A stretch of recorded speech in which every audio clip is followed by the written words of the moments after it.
ये वीडियो है श्रीलंका के इकोनॉमी क्रैश की, जहां श्रीलंका के लोग अपनी गवर्नमेंट से इतने नाराज हैं कि वो प्रेसिडेंट के घर में जाकर घुस गए। श्रीलंका की इतनी बुरी हालत हो चुकी है कि हर रोज 15 घंटे तक वहां बिजली बंद करनी पड़ती है। स्ट्रीट लाइट्स भी बंद करवा दी गई है ताकि इलेक्ट्रिसिटी की बचत हो सके। स्कूल्स बंद कर दिए गए हैं क्योंकि देश में प्रिंटिंग इंक और पेपर तक नहीं है। वर्क फ्रॉम होम लागू कर दिया गया है क्योंकि पेट्रोल ऑलमोस्ट खत्म है। क्रिटिकल सर्जरीज भी नहीं हो पा रही है और डॉक्टर्स का कहना है कि जितने लोगों की मौत श्रीलंका में कोविड से नहीं हुई, उससे ज्यादा मौत इस इकोनॉमिक क्राइसिस में हो सकती है। चावल जैसी बेसिक नेसेसिटीज भी नहीं मिल रही है। जो कुछ मिल रहा है बहुत ज्यादा प्राइस में अवेलेबल है क्योंकि सब ब्लैक मार्केट से मिल रहा है। इन्फ्लेशन रेट आसमान छू चुका है। जहां पर मार्च में एक यूएस डॉलर 200 श्रीलंकन रुपीस का था, आज वही एक यूएस डॉलर 360 रुपए का हो चुका है। जिसका मतलब है कि पेट्रोल अगर कल 100 रुपए पर लीटर था तो आज उसी का प्राइस 150 रुपीस पर लीटर हो चुका है। और अपने लोगों को छोड़ के श्रीलंकन प्रेसिडेंट तो मालदीव्स में मजे कर रहे हैं। गेम यहाँ खत्म नहीं होती। वर्ल्ड बैंक का कहना है कि अभी बहुत सी डेवलपिंग कंट्रीज के साथ ऐसा हो सकता है। उन्होंने 69 कंट्रीज का नाम दिया है जिसके साथ ऐसा हो सकता है। इस लिस्ट में इंक्लूडेड है इजिप्ट, टूनिशिया, लेबनान, अर्जेंटीना, घाना, इथोपिया, केन्या एक्सेट्रा। और ये कोई नई बात नहीं है। 1980s में एग्जैक्टली ऐसा ही हुआ था। मेक्सिको सबसे पहला देश था जिसके साथ ऐसा हुआ। उन्होंने भी श्रीलंका की तरह कह दिया था कि वो वर्ल्ड बैंक से अपना उधार नहीं चुका पाएंगे। और उसके बाद तो मानो बाकी देशों की बर्बादी की लाइन लगी हो। ब्राजील, चाइल, अर्जेंटीना, वेनेजुला, पेरू और इवन इक्वाडोर सब में इकोनॉमिक क्राइसिस आ गए थे। अब ऑब्वियसली हमारे मन में सवाल ये होगा कि इंडिया का क्या।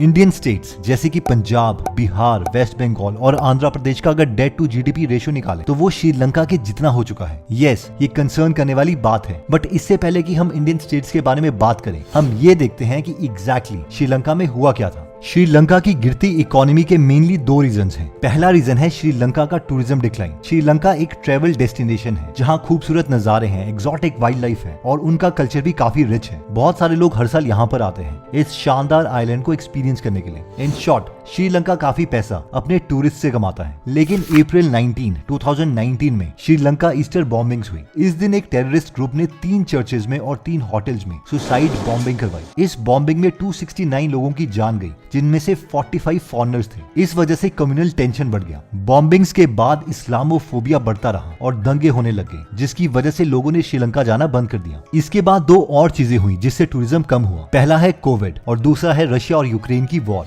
बहुत सारे रशियंस और यूक्रेनियंस भी श्रीलंका घूमने के लिए आया करते थे, पर वॉर के समय मॉस्को फ्लाइट्स बंद हो गई और यूक्रेन के लोगों ने भी वॉर की वजह से श्रीलंका आना बंद कर दिया। इन सब से कंट्री की इकोनॉमी गिरती रही। 2018 में 23 लाख टूरिस्ट श्रीलंका आए थे, लेकिन 2020 में ये नंबर गिर के सिर्फ 1,73,000 हो गया। पहले श्रीलंका की जीडीपी 13% टूरिज्म पर ही डिपेंडेंट किया करती थी। श्रीलंका की बुरी हालत का सेकंड मेन रीजन है श्रीलंका की गवर्नमेंट। श्रीलंका की गवर्नमेंट ने ऐसे कई सारे बड़े स्टेप्स लिए जो उनकी फेवर में काम नहीं किए। पहले हम समझते हैं उनकी गवर्नमेंट को और वहां के पॉलिटिकल इश्यूज को। महिंदा राजापक्सा श्रीलंका के प्रेसिडेंट 10 सालों तक रहे। आखिरी बार वो प्रेसिडेंट 2015 में थे। इसके बाद गोताबया राजापक्सा, जो कि उन्हीं के भाई हैं, 2019 में प्रेसिडेंट बने और उन्होंने अपने भाई महिंदा को प्राइम मिनिस्टर बना दिया। उन पर यह आरोप है कि वो डायनेस्टी पॉलिटिक्स चला रहे हैं और सिर्फ अपनी ही फैमिली के मेंबर्स को इंपॉर्टेंट पोजीशंस देते हैं। महिंदा के बेटे नमल को minister of youth and sports बनाया गया। इनके एक और भाई चमल राजापक्सा को मिनिस्टर ऑफ इरिगेशन बनाया गया। चमल के बेटे minister of state for agriculture produce बनाए गए। ऐसे ही इनकी फैमिली ने कई सारी इंपॉर्टेंट पोजीशंस ले ली, जैसे कि आप इस पिक्चर में देख सकते हैं। चलो, ये फैमिली पॉलिटिक्स तो हो गई,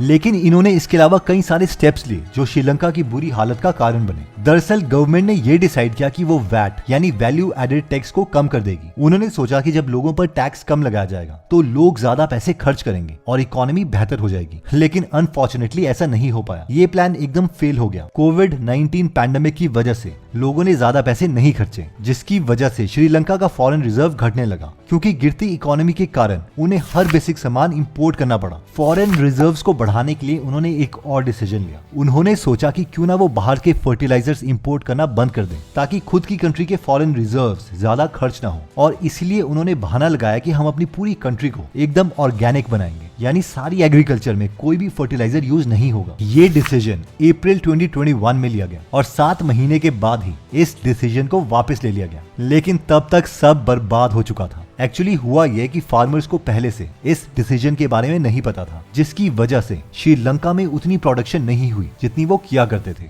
श्रीलंका का स्टेपल फूड व्हाइट राइस है और इस डिसीजन की वजह से चावल की प्रोडक्शन आधी हो गई, जिसकी वजह से चावल भी उन्हें बाहर से इंपोर्ट करना पड़ा और जो भी चीज इंपोर्ट की जाती थी उसके दाम बढ़ने लगे। पहले श्रीलंका रबड़ और टीक खुद एक्सपोर्ट किया करता था, पर अब उन्हें ये भी इंपोर्ट करना पड़ा। इस सब डिसीजन के कारण उनका फॉरेन रिजर्व कम होता गया, क्योंकि हर बेसिक सामान बाहर से लाया जा रहा था। बात इतनी बढ़ गई कि श्रीलंका ने लग्जरी गुड्स का इंपोर्ट भी बैन कर दिया, ताकि इन लग्जरी आइटम्स के लिए पैसे ना खर्चने पड़े। इससे आप समझ गए होंगे कि इनकी इस वक्त हालत क्या हो चुकी थी। श्रीलंका ने पहले से ही लोन्स लेना शुरू कर दिया था, जिसका भुगताना अब उन्हें भरना पड़ रहा था, क्योंकि उनका क्रेडिट स्कोर कम हो गया था। सबसे ज्यादा उन्होंने चाइना से लोन लिए थे, पर चाइना के लोन कोई आम लोन नहीं होते। चाइना ने कई सारी ऐसी कंट्रीज को लोन दिए हैं जो मुश्किल में हैं। प्लान ये होता है कि वो कंट्री जिसे लोन दिया जा रहा है वो उसे रीपे कर ही ना पाए और चाइना को एंड में उस प्रोजेक्ट में शेयर मिल जाए, और वो भी कम दामों में, क्योंकि ऑपोजिट कंट्री डिमांड करने की पोजीशन में नहीं होती। ऐसा ही हुआ श्रीलंका में। कई सारा इंफ्रास्ट्रक्चर बनाने के लिए चाइना से लोन्स लिए गए। इसमें से श्रीलंका का एक पोर्ट भी है, जिसे बनाने के लिए पहले यूएस और इंडिया से लोन मांगा था, लेकिन वो रिजेक्ट कर दिया गया था। ये है हम्बनटोटा इंटरनेशनल पोर्ट। चाइना ने लोन देने के लिए एकदम से अग्री तो कर दिया, पर प्लान कुछ और था। श्रीलंका लोन नहीं दे पाया और उसकी वजह से वो पोर्ट चाइना को 99 सालों के लिए लीज पर देना पड़ा। इसके अलावा पोर्ट में चाइना का 70% स्टेक भी है, और लोन वक्त पर ना रीपे करने पर तो आप जानते ही हैं क्या होता है, क्रेडिट रेटिंग कम हो जाती है। यानी कि अगली बार आपको लोन मिलना और मुश्किल हो जाएगा, या फिर ज्यादा इंटरेस्ट रेट पर मिलेगा। अब जो देश अपने खुद ऑलरेडी खर्चे नहीं उठा पा रहा, उसे लोन कोई क्यों दे। आज श्रीलंका $51 बिलियन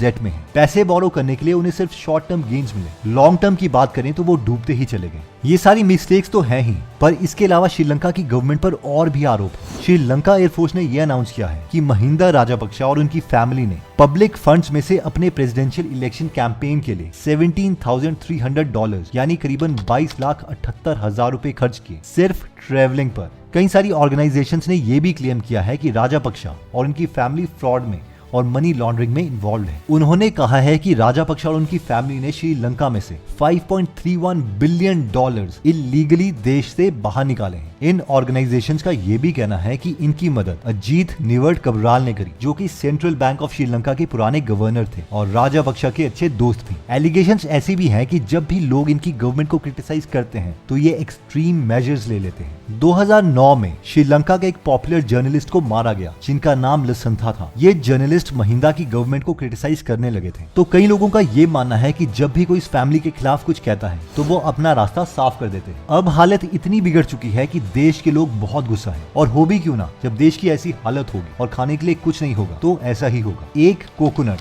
जो 2019 में 50 श्रीलंकन रुपीस का मिलता था, आज उसी की कीमत 91 श्रीलंकन रुपीस है। प्याज 1 किलो 80 रुपए का मिलता था और वो 158 रुपीस का हो चुका है। चावल का दाम 93% बढ़ गया है और दाल का 117%। इस कारण पूरे देश में प्रोटेस्ट हुए और लोगों ने गवर्नमेंट ऑफिस के बाहर झुंड बना दिया। इसके कारण 9 मई को महिंदा राजापक्सा ने रिजाइन कर दिया, पर लोगों के लिए काफी नहीं था। उनका कहना था 1 डाउन 1 टू गो, यानी महिंदा ने तो रिजाइन कर दिया, लेकिन अब प्रेसिडेंट गोताबाया का रेजिग्नेशन भी आना चाहिए। लोगों ने गोटा गो होम के बैनर्स लगाना शुरू कर दिया। श्रीलंका के लोग जो पहले इस फैमिली को सपोर्ट करते थे, जिनका रूल कई सालों से चला आ रहा था, सब इनके खिलाफ हो गए। यहाँ तक कि फेमस क्रिकेटर्स भी, संगाकारा और जयसूर्या का नाम तो हमने सुना ही है, उन्होंने भी इस गवर्नमेंट के खिलाफ ट्वीट्स किए। फाइनली 13 जुलाई को प्रेसिडेंट गोताबाया ने भी रेजिग्नेशन दे दिया और वो आधी रात को श्रीलंका छोड़ के मालदीव्स चले गए। दरअसल लोग उनके रेजिडेंस पर टूट पड़े थे। कई सारी वीडियोस प्रेसिडेंट के रेजिडेंस से देखने को मिली। कुछ लड़के तो उनके बेड पर WWE मूव्स प्रैक्टिस कर रहे थे। कई प्रोटेस्टर्स स्विमिंग पूल पर डुबकी मार रहे थे। कुछ प्रोटेस्टर्स जिम करने लगे और कुछ लोगों ने तो वहां चाय बनाना भी शुरू कर दिया। गोताबाया ने डर के मारे देश को छोड़ना बेहतर समझा। उन्होंने जाते समय दिनेश गुनावर्देना को प्राइम मिनिस्टर बना दिया, जिन्होंने ऑफिस 22 जुलाई से ज्वाइन कर लिया और प्रेसिडेंट ने भी ऑलरेडी इमरजेंसी डिक्लेयर कर दी है। पर अब आगे के स्टेप्स क्या होंगे? श्रीलंका ऐसी मुसीबत से बाहर कैसे निकलेगा? वर्ल्ड बैंक ने श्रीलंका को $600 मिलियन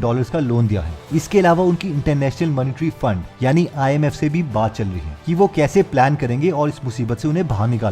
इसके अलावा और भी देशों से उन्हें लोन मिला है, जैसे कि इंडिया, जापान और चाइना। इंडिया ने श्रीलंका को $3 बिलियन का अमाउंट में मदद करी। इसमें से $1 बिलियन लोन के तौर पर दिया है। इसके अलावा 50 मिलियन का लोन फ्यूल के लिए भी दे दिया गया है। इनफैक्ट मुश्किल की घड़ी में श्रीलंका का सबसे बड़ा लेंडर इंडिया ही है। हिंदुस्तान से यूरिया और कई सारी इमरजेंसी की जरूरत का सामान भेजा गया है, जैसे कि मेडिसिन, फ्यूल और खाना। 100 से ज्यादा रिफ्यूजीज श्रीलंका छोड़ के इंडिया चले आए हैं और उन्हें मंदपम रिफ्यूजी कैंप में ले लिया गया है, जो कि 1900s में बनाया गया था और उस जमाने में श्रीलंका के प्लांटेशन वर्कर्स वहां आया करते थे। अब मेन सवाल पर आते हैं कि क्या इंडिया के साथ भी ऐसा होगा। दोस्तों, इससे पहले कि हम आगे बढ़े, अगर आप अपने फ्री टाइम में कुछ नया सीखना चाहते हैं तो आप गीगल एप्लीकेशन डाउनलोड कर सकते हैं, जहां पर हिंदी में फ्री में 180 से ज्यादा बुक समरीज अवेलेबल है, जिन्हें आप सुन भी सकते हैं और पढ़ भी सकते हैं। तो अगर आपको कुछ नया सीखने में मजा आता है तो इस एप्लीकेशन का लिंक हमने डिस्क्रिप्शन और फर्स्ट कमेंट में दे रखा है। ओके, तो वापस आते हैं इंडिया में। आज इंडिया का फॉरेन रिजर्व $593 बिलियन है और वहीं श्रीलंका का फॉरेन रिजर्व $1 बिलियन से भी कम है। इसे दूसरे तरीके से कंपेयर करें